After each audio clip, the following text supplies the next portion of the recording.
ನೀವು ಸುಮ್ಮನೆ ಕುಳಿತಿದ್ದಾಗ ಹಲ್ಲಿಯು ದೇಹದ ಈ ಭಾಗದ ಮೇಲೆ ಬಿದ್ದರೆ ಇದು ಏನನ್ನು ಸೂಚಿಸುತ್ತದೆ? ಇದರ ಅರ್ಥ ಏನು? ಶಾಸ್ತ್ರಗಳು ಉಲ್ಲೇಖಗಳು ಏನಿದೆ? ಗೌಳಿ ಪಂಚಾಂಗದಲ್ಲಿ ಹಲ್ಲಿ ಮನುಷ್ಯನ ದೇಹದ ವಿವಿಧ ಭಾಗಗಳ ಮೇಲೆ ಬೀಳುವುದರಿಂದ ಉಂಟಾಗುವ ಶಕುನದ ಬಗ್ಗೆ ವಿವರವಾದ ವ್ಯಾಖ್ಯಾನಗಳನ್ನು ನೀಡಿದ್ದಾರೆ. ಸಮಯ ಹಾಗೂ ಮನುಷ್ಯನ ದೇಹದ ವಿವಿಧ ಭಾಗಗಳನ್ನು ಆಧರಿಸಿ ಇದರ ಪರಿಣಾಮ ಅರಿವಿಗೆ ಬರುತ್ತದೆ. ಕೆಲವು ದೇಹದ ಅಂಗಾಂಗಗಳ ಮೇಲೆ ಒಳ್ಳೆಯ ಶಕುನ ಹಾಗೂ ಕೆಲವು ಕೆಟ್ಟ ಅಂಗಾಂಗಗಳ ಮೇಲೆ ಬೀರಿದ್ದರೆ ಕೆಟ್ಟ ಶಕುನ ಎಂದು ಗೌಳಿ ಪಂಚಾಂಗದಲ್ಲಿ ಹೇಳುತ್ತದೆ. ಇನ್ನು ಸಾಮಾನ್ಯವಾಗಿ ಯಾವ ಭಾಗದಲ್ಲಿ ಬಿದ್ದರೆ ಯಾವ ಅರ್ಥ ನೀಡುತ್ತದೆ ಅಂತ ತಿಳಿಸ್ಕೊಡ್ತೀವಿ.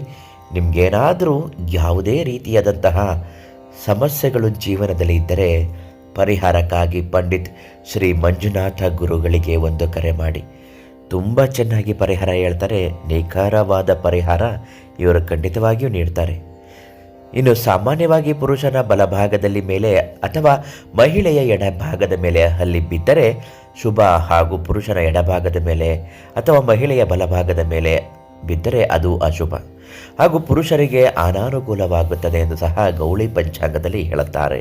ಇನ್ನೊಂದು ಕಡೆ ರಾತ್ರಿ ವೇಳೆ ಹಲ್ಲಿ ಬಿದ್ದರೆ ಒಳ್ಳೆಯದು ಆಗೋಲ್ಲ ಅಥವಾ ಕೆಟ್ಟದ್ದು ಕೂಡ ಆಗೋಲ್ಲ ಎಂಬ ನಂಬಿಕೆ ಕೂಡ ಇದೆ. ಇಲ್ಲಿ ನಾವು ನೋಡೋದಾದರೆ ಪುರುಷನ ವಿವಿಧ ದೇಹದ ಭಾಗಗಳ ಮೇಲೆ ಹಲ್ಲಿ ಬೀಳುವುದು, ದೇಹದ ಭಾಗ ಮತ್ತು ಫಲಿತಾಂಶದ ವ್ಯಾಖ್ಯಾನವನ್ನು ನೋಡೋಣ.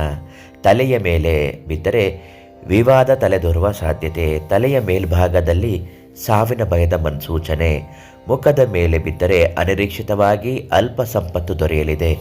ಎಡಗಣ್ಣು ಇದರ ಮೇಲೆ ಬಿದ್ದರೆ ನೀವು ಒಳ್ಳೆಯ ಸುದ್ದಿಯನ್ನು ಕೇಳುತ್ತೀರಿ. ಬಲಗಣ್ಣು ಮೇಲೆ ಬಿದ್ದರೆ ನಿಮ್ಮ ಗುರಿ ತಲುಪಲು ವಿಫಲರಾಗುತ್ತೀರಿ.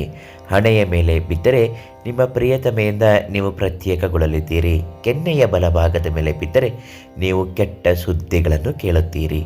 ಎಡಕಿವಿ ಮೇಲೆ ಬಿದ್ದರೆ ಧನ ಲಾಭವಾಗಲಿದೆ. ತುಟಿಯ ಮೇಲ್ಭಾಗದಲ್ಲಿ ಬಿದ್ದರೆ ಜಗಳ ಸನ್ನಿವೇಶವಾಗುತ್ತದೆ.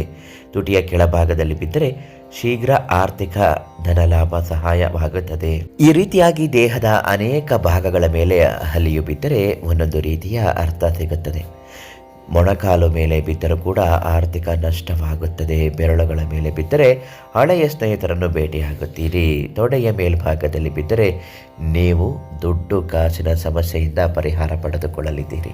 ಹೀಗೆ ಅನೇಕ ರೀತಿಯಾದಂತಹ ಪರಿಹಾರದ ಕ್ರಮಗಳು ಕಾಣಿಸುತ್ತದೆ ಮತ್ತು ಗೋಚರಿಸುತ್ತದೆ. ಇಂತಹ ಏನಾದರೂ ಸಮಸ್ಯೆಗಳು ಬಂದಾಗ ಮತ್ತು ಇನ್ಯಾವುದೇ ಒಂದು ಶಕುನದ ಬಗ್ಗೆ, ಮದುವೆ ಜಾತಕದ ವಿಶ್ಲೇಷಣೆಗಳ ಬಗ್ಗೆ ಕೇಳಬೇಕು ಅನ್ನುವುದಾದರೆ ಗೌಪ್ಯ ರಹಸ್ಯ ಸಮಸ್ಯೆಗಳಿಂದ ಹಿಡಿದು ಶತ್ರು ನಾಶದವರೆಗೂ ಮಾಡಲು ಕರೆ ಮಾಡಿ. ಒಳ್ಳೆಯದಾಗುತ್ತೆ.